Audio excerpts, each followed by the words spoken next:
Hello guys, welcome to my another blog. তো আজকে সকাল সকাল আমি কোনো রকম ভিডিও দিতে পারিনি, তো যার জন্য এই একটা ভিডিও আমার কাছে ছিল। তো এই ভিডিওটা এখন আমি আপলোড করছি দুপুরবেলায়, তোমরা আজকের ভিডিওটা আমাদের দেখতে পারছো।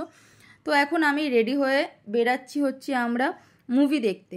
আর এই যে আমার পোপোকে দেখো, পোপোকে দেখলেই বুঝতে পারবে এই ভিডিওটা আমাদের কিন্তু অনেক পুরনো একটা ভিডিও, কারণ পোপোর গায়ে তখন প্রচুর লোম ছিল। আর এখন তো তোমরা দেখেইছো পোপোদের লোমগুলো কেটে দিয়েছি, তো ওদেরকে এখন কেমন দেখতে লাগে। আর এই যে আমার মিষ্টি এখানে বসে আছে, ও সারাক্ষণ চুলকাতেই থাকে, জানি না ওর গায়ে কি থাকে এত চুলকায়।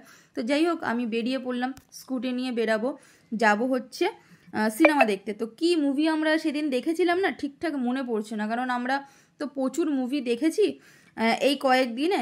তো যার জন্য সেদিন কি মুভি দেখেছিলাম সেটা আর মনে পড়ছিল না। তো তারপরে আমি গাড়ি বার করে বেরিয়ে পড়েছি আমি আর মাম্পি সিনেমা দেখতে। তো আমরা যে সেদিন মুভি দেখতে গেছিলাম, তো সেদিন আমাদের হাতে কিন্তু মনে হয় অঢেল টাইম ছিল। আমি এখন যখন ভয়েসটা দিচ্ছি তো সেটা দেখেই বুঝতে পারছিলাম।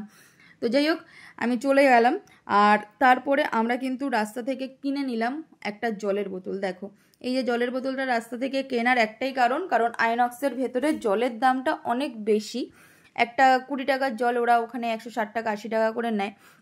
তো যার জন্য জলটা আমি বাইরে থেকেই নিয়ে যাই এখন, যেহেতু জলটা ওরা অ্যালাউ করে। তো এই যে দেখো, দেখতে দেখতে চলে আসলো স্টার মল। আমাদের বাড়ির কাছেই একটাই বড় মল রয়েছে, যেটা বাড়ি থেকে 5 থেকে 7 মিনিট লাগে। তো তার জন্য আমরা কিন্তু বারবার করে এই একটা জায়গাতেই যাই।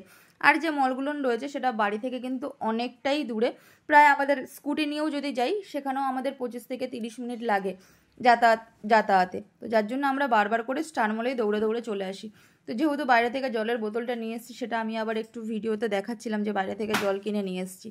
তারপরে আমি এই যে এক্সেলেটার সিঁড়ি দিয়ে উঠছি, মাম্পিকে বললাম দাঁড়া আমি একটু ভিডিও করে নিই এখানে। আর মাম্পি এখানে যেন আমাকে কি দেখাচ্ছিল। তারপরে আবার মাম্পি বলল, পরের বার যখন আবার উঠছিলাম মাম্পি বলল তুমি আসো এখান থেকে, আমি তোমাকে একটু ভিডিও করে দিই। আমি বললাম ভিডিও করে দিবি, আচ্ছা ঠিক আছে দিয়ে আমি একটু ভালো করে পোজ নিয়ে দাঁড়িয়ে গেলাম, দাঁড়িয়ে উঠে আসছিলাম।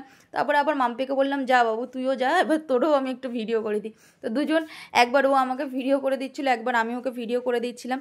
তো এইভাবে আমরা চলে যাচ্ছিলাম, যেহেতু আমাদের হাতে প্রচুর টাইম রয়েছে, টাইমটাকে তো একটু মেকআপ করতে হবে ওর জন্য। তারপরে মাম্পি চলে গেল টিকিট করতে। তো মাম্পি টিকিটের ওখানে গিয়ে টিকিট করছিল, আর ফোনে বোধহয় ওর টিকিটটা চলে এসেছিলো, সেটাই ও চেক করছিল। যেহেতু আইনক্সে ফোনে টিকিট আসে, ওদের ওখান থেকে কোনো টিকিট দেয় না, তো সেটাই চেক করলো। তারপরে আমি ভেতরে ঢুকে গেলাম। ভেতরে ঢুকে আমি যেটা নিয়ে আমরা সিনেমা দেখতে গেলে, তো সবার ফার্স্ট আমরা ওখানে গিয়ে পপকর্নের কাউন্টারে চলে গেলাম। পপকর্নের কাউন্টারে গিয়ে ওখান থেকে আমরা মিক্সড পপকর্ন আমরা কিন্তু নিয়ে নিলাম, কারণ আমাদের মিক্সড পপকর্ন খেতেই ভালো লাগে, ক্যারামেল সল্টেড এগুলো সব মিক্সড করে। তারপরে আমরা সিনেমা হলে চলে আসলাম। আর সেই দিনকারের সিনেমা হলটা দেখছি এডিটিং করতে গিয়ে যে প্রচুর ফাঁকা ছিল, তার মানে আমরা সেরকম একটাও ভালো মুভি দেখিনি মনে হয়, যার জন্যই এতটা ফাঁকা ছিল। আমি মাম্পিকে বলছিলাম যে এডিটিং করার সময় যে আমরা একটা মনে হয় বেকার মুভি দেখে এসেছিলাম। তারপর যাই হোক, মুভি দেখা শেষ হয়ে গেছে। মুভি দেখা শেষের পরে মাম্পি আবার বাইরে বেরিয়ে একটু ছবি টবি তুলছিল, তো আমি একটু ভিডিও করলাম। তারপরে বাড়ির দিকে চলে আসলাম।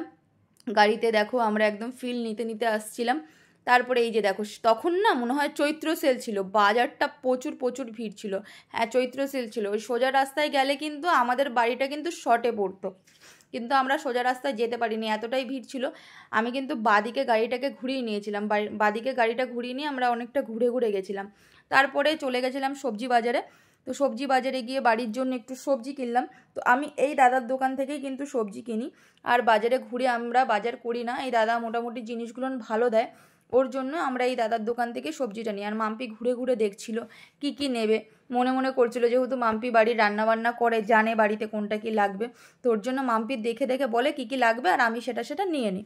তারপরে আমি 2 হাতে 2টো প্লাস্টিক নিয়ে সবজির ব্যাগ নিয়ে চলে আসলাম। তারপরে ওখানে কি ঢাক ফাক বাজিয়ে কি যেন আসছিল, এখন সিরিয়াসলি মনে পড়ছে না।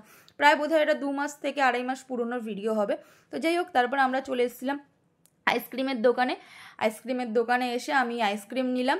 আমাদের অনেক আইসক্রিম খেতে ইচ্ছা করছিল, হয়তো সেই সময়টা গরম পড়ছিল, তো যার জন্য আমরা আইসক্রিম খাচ্ছিলাম। জানি না ভয়েসটা আমি কিভাবে দিচ্ছি, কেমন লাগবে দেখতে বা কেমন লাগবে শুনতে বুঝতে পারছি না। আর আইসক্রিমটা খেয়ে বলছিলাম হয়তো হ্যাঁ আইসক্রিমটা ভালো লাগছে খেতে। তারপর আইসক্রিম খেয়ে যখন বাড়িতে গেলাম, গিয়ে দেখছি আমাদের বাড়িতে চলে এসছে অঞ্জলি। দেখ, অঞ্জলি বসে বসে ফোন ঘাঁটছে। তো অঞ্জলিকে কী যেন একটা বলেছিলাম, সেটাও আমার মনে পড়ছে না। তো যাই হোক, মাম্পি কিন্তু বাড়িতে আসার পরে দেখো একদম ফটো তুলতে ব্যস্ত হয়ে গেছে ম্যাডাম। এখন যে ও যে সেদিনকার বোধহয় প্রচুর ফটো তুলেছিল, আমি এখান থেকে অনেকটা ডিলিট করে দেওয়ার পরে অল্প ছোট্ট একটু ক্লিপ নিয়ে আমি দিয়েছি। তারপরে অঞ্জলি তো ফোন ঘাঁটতেই লাগছে। তো চলো, আমার ভিডিওটা এখানেই শেষ হয়ে যাচ্ছে, দেখা হচ্ছে পরের ব্লগে। প্রত্যেকে ভালো থাকো, সুস্থ থাকো, টাটা, বাই বাই।